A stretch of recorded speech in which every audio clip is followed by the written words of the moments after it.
Bienvenue sur un nouveau podcast couture. Je suis Patricia de la chaîne YouTube Patricia So French Couture et ainsi que vous pouvez me trouver retrouver tous les jours sur mon Instagram Patricia So French Couture. Aujourd'hui, je vais vous faire un petit podcast vite fait. Ça, beaucoup moins que la dernière fois. Donc du coup, voilà ce que je vais vous présenter, quelque chose de très rapide à faire si vous n'avez pas d'idée pour décorer votre table de Noël avec les serviettes.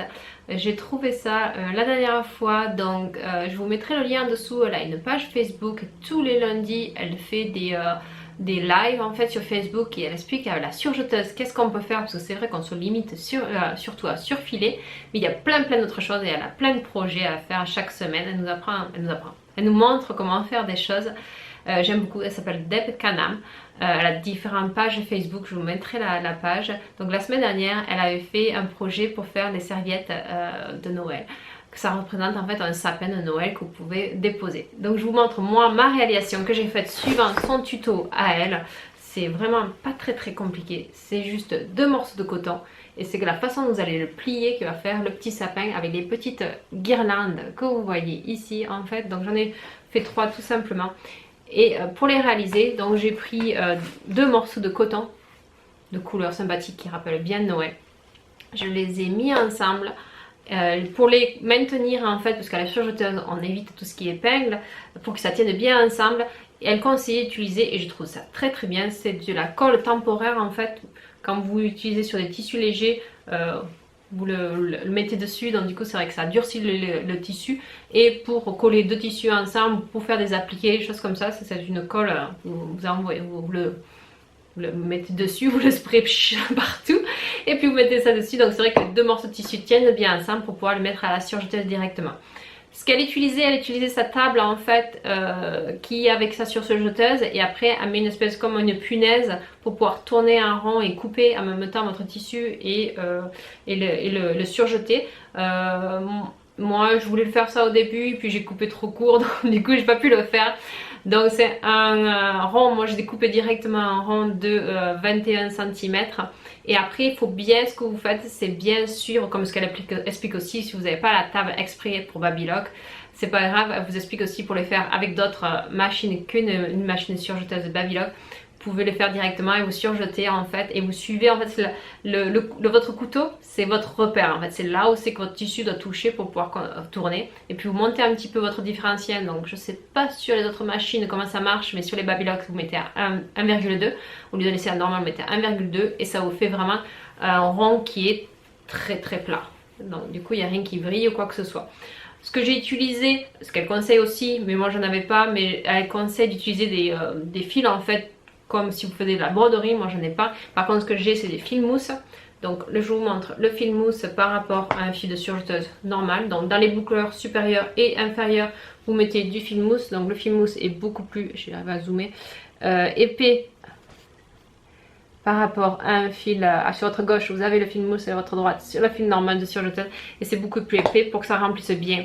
Vous faites un surjet 3 fils tout simplement, étroit, et voilà. Donc du coup vous avez votre cercle. Vous faites la pliure, donc vous pliez aux 2/3 de votre cercle. Et après vous le repliez dans l'autre sens, vous prenez le milieu, vous le repliez dans l'autre sens. Je vous mettrai une petite vidéo au fur et à mesure que je pars. Et après dans l'autre sens, et ça votre sapin Noël, vous mettez dans les assiettes. Si vous voulez mettre une petite étoile, elle avait mis une petite étoile et le petit tronc d'arbre pour faire votre sapin de Noël. Donc voilà, un projet très simple. Utilisez très peu de tissu qui fait de super jolies serviettes de table pour Noël. L'autre projet qui m'a pris beaucoup plus de temps, mais je ne regrette pas. Je voulais vraiment y passer du temps. Comme vous savez, j'ai très peur de faire des pantalons. Je sais pas pourquoi, j'ai un blocage et je me suis dit allez, lance-toi, fais-le. Donc j'ai voulu le faire, et c'est vrai que ça m'a pris du temps parce que je voulais le faire vraiment à tête reposée. Donc dès que je sentais que j'étais fatiguée, parce que j'aime bien coudre tous les jours, dès que je sentais que j'étais un petit peu fatiguée, je le mettais de côté, alors que d'habitude je n'ai jamais des projets de côté, je les mettais de côté et je faisais des petits projets tout simples qui me diraient une tête demi-heure à faire.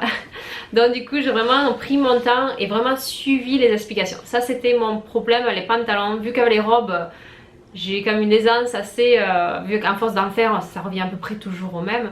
Et là avec les pantalons je l'ai pas, et c'est vrai que je saute des étapes avec les robes. Je ne suis pas étape par étape, où il y a des étapes que moi je rajoute parce que je préfère comme ça. Bref, chacun sa technique. Et là je voulais faire la même chose, et les pantalons que j'ai eu essayé avant. Là je me suis dit non, essaye de faire vraiment ce qu'ils disent étape par étape. Et c'est vrai que j'ai eu vraiment un super patron qui m'a vraiment aidé et j'en suis super contente. Mais bon bref, avant d'arriver à l'essayage du pantalon, je vous montre le patron. Bien sûr, comme vous savez, j'aime beaucoup les patrons McCall.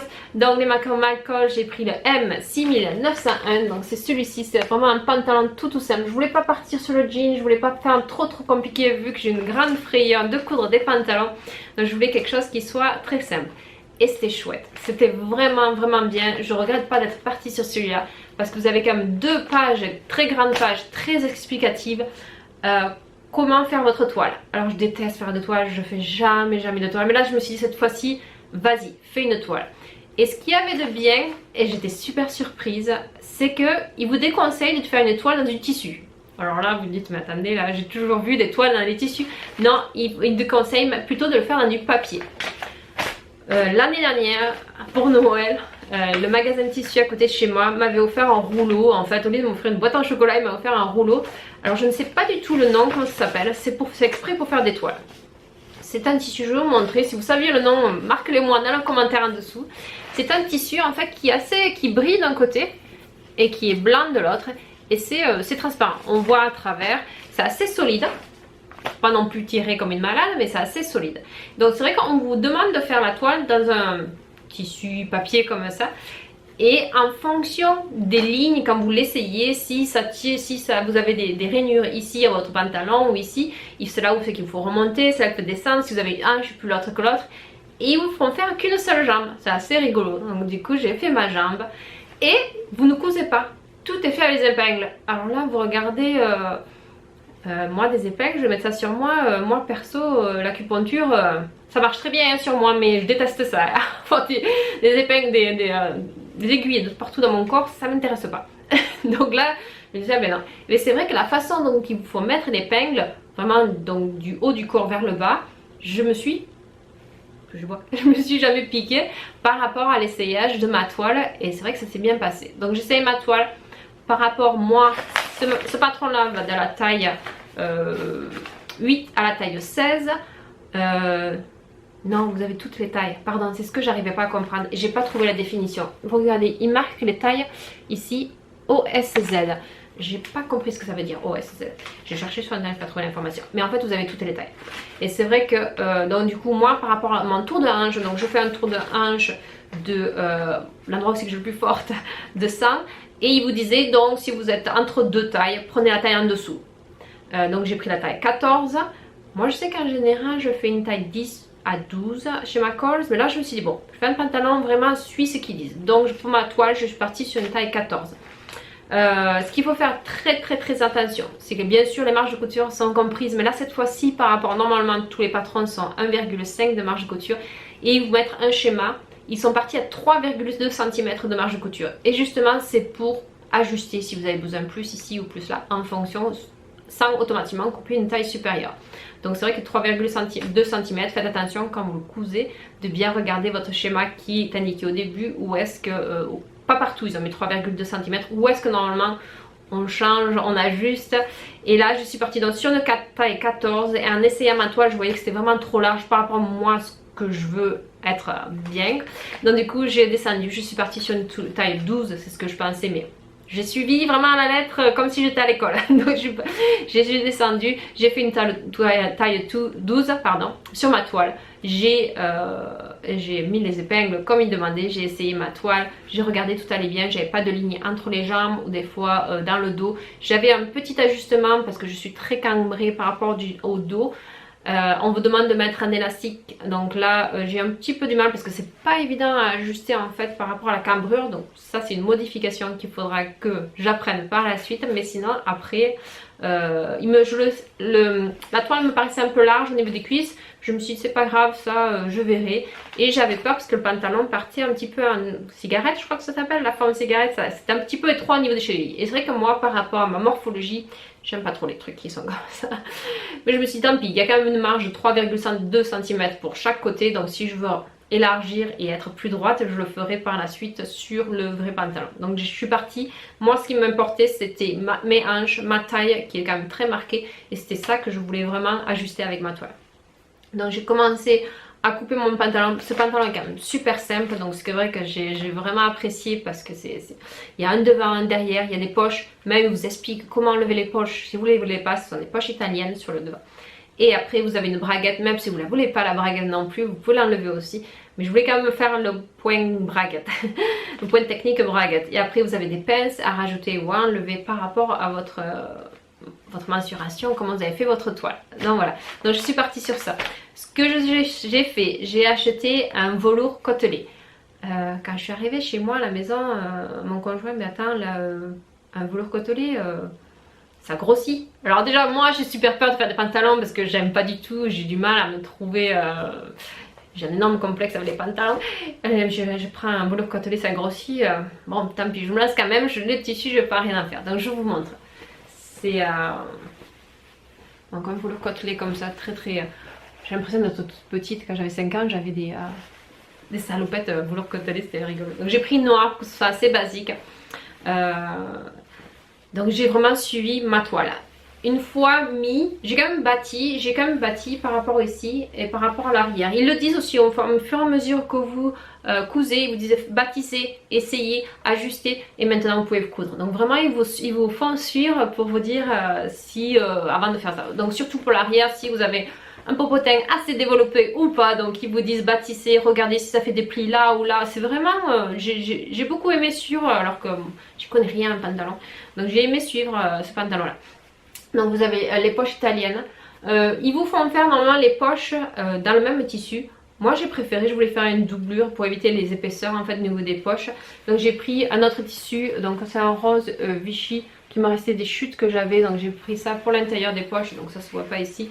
Et après ici. Donc oui, tout allait bien par rapport à ma toile. Je voyais bien que ma toile, je l'ai bien réalisée au niveau des hanches et au niveau de la ceinture ici. Là au niveau des cuisses, je l'ai trouvé un petit peu trop large. Et donc du coup j'ai réduit au niveau des cuisses et ainsi qu'au niveau des mollets. Et du coup j'ai pas élargi le bas. Vous savez là que je vous disais que j'avais peur que ça fasse un effet cigarette. Donc j'ai pas élargi, je suis restée sur la même pareil. Donc du coup ça me fait des jambes droites, un peu plus élargies pour mes hanches. Et là ça passe bien. Je vous le retourne, je vous montre. Donc à l'inverse que donc j'ai mis donc les poches que vous avez dit.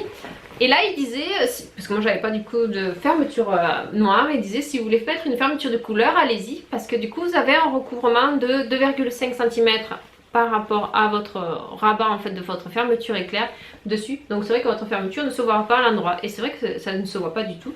J'ai pas eu de problème par rapport à ça. C'est vrai que c'est quand même une fermeture de pantalon très simple. J'ai pas plusieurs morceaux là vous savez à l'intérieur.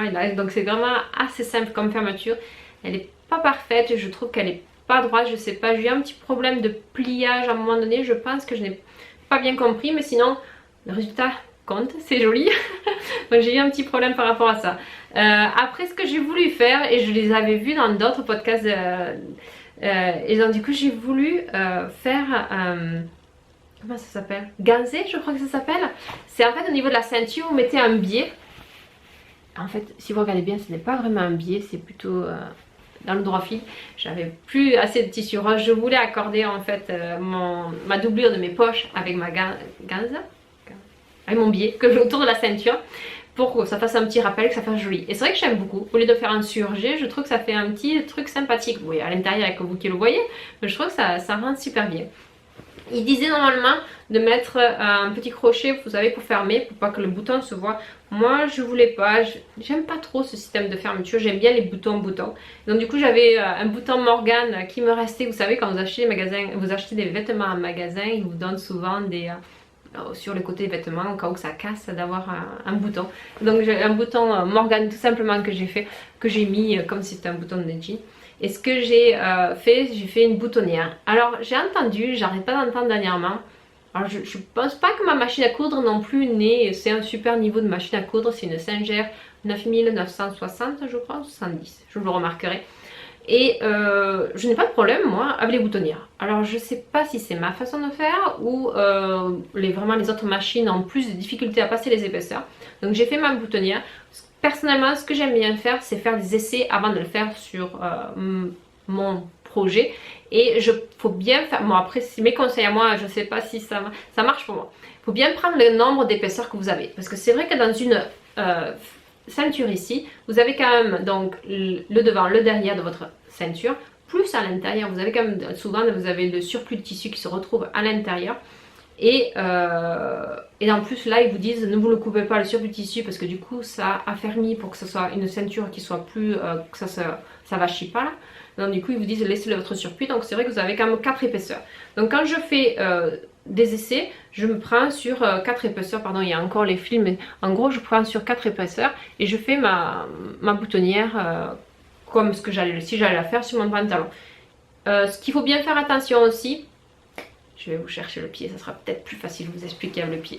Avant, quand je faisais les boutonnières, j'avais souvent des problèmes aussi et j'ai remarqué que j'utilisais pas bien ma boutonnière. Et c'est tout simplement, j'ai été lire au moment d'emploi de ma machine à coudre et j'avais une partie comme ça, qui était, c'est une plaque, qui se met normalement dessous. Donc ça c'est ma boutonnière ici. Et ça se met carrément dessous. Ça se met en dessous. Donc vous avez votre plaque ici.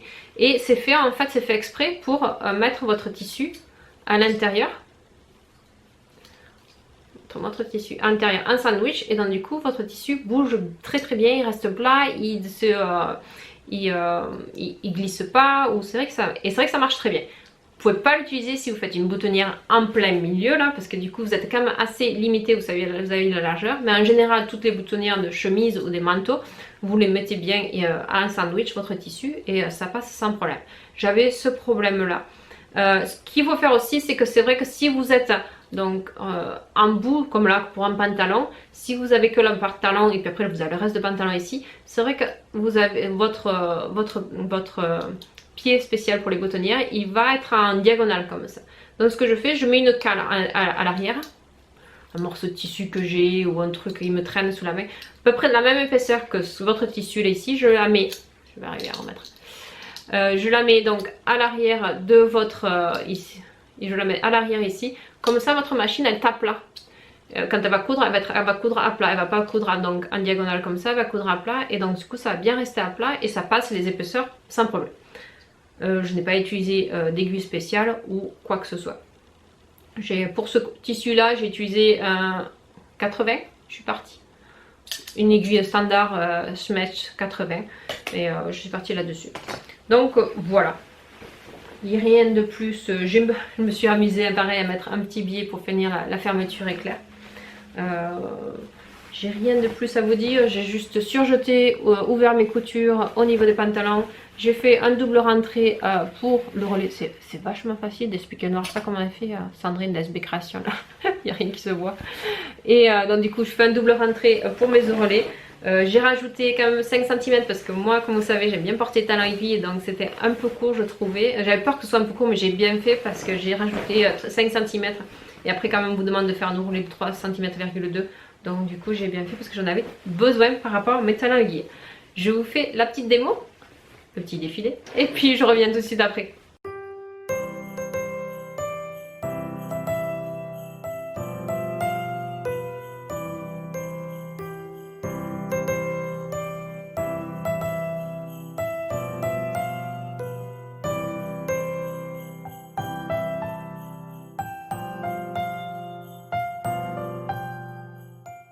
Le magasin à côté de chez moi où je vais pour acheter des tissus n'est pas une grande chaîne de tissus, c'est une entreprise familiale. Ils sont quand même spécialisés dans les tissus pour tout ce qui est sport, comme la danse classique, pour les patineuses, pour vraiment du spandex qui s'étire énormément. Ils sont plus spécialisés par rapport à ça. Mais c'est vrai qu'ils ont un assez grand stock d'autres tissus que moi je trouve des pépites dans ce magasin à des prix super intéressants. Je voulais pas vous dire ça au début de la vidéo parce que je sais que de toute façon après 5 minutes de vidéo il y a tout le monde qui s'est parti, il ne me reste que vous, des bonnes couturières. Donc du coup j'ai eu des petits problèmes ce tissu là. Voilà, le problème c'est que c'est vrai qu'ils n'ont pas une grande vente, ils n'ont pas un grand flux de tissu et des fois ça m'arrive. Mais c'est pas pour ça que je vais pas continuer à aller chez eux, ils sont tellement gentils, je leur dis ils vont me redonner un tissu gratuit pour ça, donc c'est vrai que je n'ai pas de problème à ça. Je sais pas si c'est, parce que j'ai jamais cousu auparavant avec du velours côtelé. Je sais, avez-vous cousu avec ça? Est-ce que c'est fragile pour vous ou pas? Et c'est vrai que j'ai eu des problèmes, ça se déchire très rapidement. Pourtant j'ai utilisé la bonne aiguille, C'était une aiguille neuve. Je ne pense pas que ça vienne de ça. Je pense que le tissu est assez vieux. Et c'est vrai que comme les bobines de fil, si vous achetez des vieilles bobines de fil, vous tirez dessus et elles se cassent. Je pense que ce tissu-là est assez vieux. Et donc du coup j'ai eu des problèmes. Donc dès que je vais vous montrer ici au niveau des poches, donc du coup il a fallu que je renforce ici. Mais c'est vrai que ça va pas se voir vu que je vais avoir un pull ou quelque chose comme ça. Je suis pas quelqu'un qui porte des crop tops à mon âge. Et donc du coup j'ai dû renforcer parce que ça se déchirait tout en entier ici. Ça m'est arrivé pareil de l'autre côté de l'autre poche ici. Quand j'avais fait des repères, parce qu'ils vous demandent de faire des repères par rapport au centre, par rapport à la braguette ici.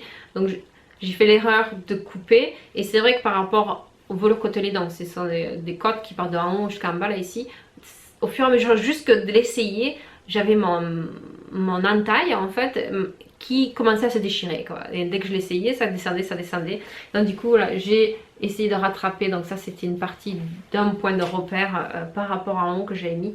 Donc je sais pas si c'est le tissu ou si c'est fragile. Parce que j'ai jamais cousu ça auparavant. Donc je voulais pas critiquer au début de ma vidéo parce qu'ils sont quand même super agréables, super gentils. Mais bon, ça peut arriver à tout le monde d'avoir des tissus... je veux dire chez eux ou chez quelqu'un d'autre, d'avoir des tissus qui tiennent pas, mais bon, je vais me le mettre quand même, j'ai aucun problème. En plus en ce moment je suis les 3/4 du temps à la maison, je sors pas, à part promener ma fille à l'école, la récupérer et aller faire les courses, donc ça me dérange pas quoi. Parce qu'en plus j'aime beaucoup la coupe, je trouve que je suis contente. Je vais en refaire d'autres, je vais racheter des tissus autres que celui-là, mais je vais racheter des tissus et je vais en refaire d'autres, donc voilà pour mon premier pantalon. J'espère qu'il y en aura d'autres qui iront plus vite aussi, puisque là c'était le premier, je voulais vraiment que ce soit bien fait, mais là je pense maintenant ça allait à la chaîne, pas quand même parce que je préfère faire des robes, mais donc voilà. Qu'est-ce que je suis en train de coudre en ce moment? En ce moment je suis en train de faire un pull pour moi. Et là la grosse question que j'ai posée hier soir sur Instagram, c'est mon col en V noir ou blanc, je sais pas trop, je suis un peu perdue. Mais bon, on va arriver, on va trouver une solution.